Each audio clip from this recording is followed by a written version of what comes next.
السلام علیکم بچوں، کیا حال ہے آپ کا؟ امید ہے آپ سب ٹھیک ہوں گے۔ ہمارا آج کا موضوع ہے سیاق و سباق کے حوالے سے کسی اقتباس کی تشریح۔ تو اس میں سب سے پہلے میں آپ کو یہ بتانا چاہوں گی کہ سیاق و سباق ہوتا کیا ہے۔ آپ کے پیپر میں بچوں یہ سوال ضرور آتا ہے اور بہت سارے بچوں کو سمجھ نہیں آتی ہے کہ یہ سیاق و سباق جو ہے اس کو کرنا کیا ہوتا ہے۔ تو اس میں پہلے بچوں سب سے پہلے ہم لکھتے ہیں حوالہ متن۔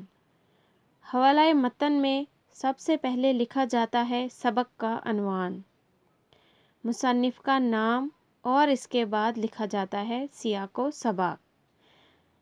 سیاق و سباق ہوتا کیا ہے اور یہ کتنا ہونا چاہیے یہ میں آپ کو بتاؤں گی۔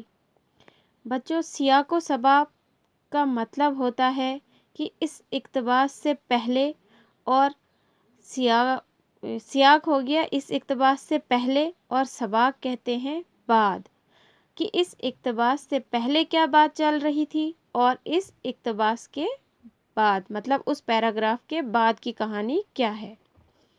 تو سیاق و سباق جو ہے یہ 8 سے 10 لائنوں تک کافی ہوتی ہے۔ سیاق و سباق الگ الگ لکھنے کی کوئی ضرورت نہیں ہوتی ہے، آپ اس کو اکٹھے لکھ سکتے ہو۔ تو اس کے لیے یہ ہونا چاہیے کہ پیراگراف میں جو آنے والی لائنیں ہیں ان میں کون سی باتیں بیان کی گئی ہیں۔ لیکن ہوتا کیا ہے کہ چیپٹر کا خلاصہ اگر ہمارے ذہن میں ہو، مطلب ہم نے اگر وہ چیپٹر اچھی طرح اس کا خلاصہ یاد کیا ہو تو ہمیں اس کے اہم پوائنٹس پتہ ہوتے ہیں۔ تو ان پوائنٹس پر جو ہے اس ہر ایک نقطے پر جو ہے ایک لائن لکھ دی جاتی ہے، لیکن ایسا نہیں کرنا ہوتا ہے۔ کرنا کیا ہوتا ہے کہ ہم نے جو ہے جن پوائنٹس کا ذکر کیا گیا ہے اس پیراگراف میں صرف ان کا ہی سیاق و سباق میں ذکر کرنا ہے۔ سیاق و سباق میں نہ ہی مصنف کے اسلوب کی اور نہ ہی سبق کے بارے میں کوئی زیادہ چیز لکھنی ہوتی ہے۔ اب جب تشریح کی باری آتی ہے تو اس میں اگر تشریح میں سیاق و سباق پوچھا جائے تو اس میں مصنف کے اسلوب کے بارے میں اور اس کی علمی اور ادبی خدمات کے حوالے سے اگر آپ لکھنا چاہیں تو تشریح کے شروع میں تھوڑا سا لکھا جا سکتا ہے، اور اس کے بعد آپ کو جو اقتباس دیا گیا ہے اس کے بارے میں اس کو کھول کے بیان کرنا ہے، لیکن اس کو ایک خلاصے کی طرح بالکل بھی نہیں لکھنا ہے۔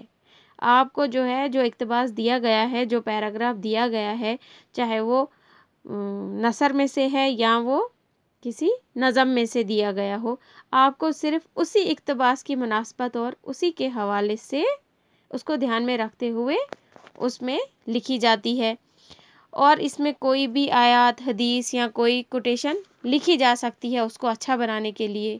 اور کوشش یہ کی جانی چاہیے کہ اردو زبان کے علاوہ کسی اور زبان کا حوالہ نہ دیا جائے، جیسے ہم بیچ میں انگلش ورڈ کا استعمال کرتے ہیں لیکن وہ نہیں کرنا چاہیے، کیونکہ یہ ایک نثری حوالہ ہوتا ہے تو اس میں نثر کے حوالوں کو زیادہ اہمیت دی جاتی ہے۔ ٹھیک ہے، سیاق و سباق جو ہے آسان اردو میں لکھنا ہوتا ہے، اور سیاق و سباق میں صرف اس کہانی کو دماغ میں رکھنا ہے، لیکن لکھنا ہمیں صرف وہی ہوتا ہے جو اس پیراگراف میں پوچھا گیا ہے۔ مجھے امید ہے کہ آپ کو سمجھ آ گئی ہوگی کہ سیاق و سباق ہوتا کیا ہے اور اس کو کیسے لکھا جاتا ہے۔ تو بچوں آج کے لیے تھا یہی اتنا کہ میں آپ کو بتا سکتی کہ سیاق و سباق کسے کہتے ہیں۔ تو اگر آپ کو اس میں کوئی پریشانی ہوگی یا کوئی پرابلم ہوگی تو آپ مجھے واٹس ایپ کر کے پوچھ سکتے ہیں۔ تو بچوں آج کے لیے اتنا ہی، نیکسٹ ویڈیو لیکچر میں پھر ملیں گے۔ خدا حافظ۔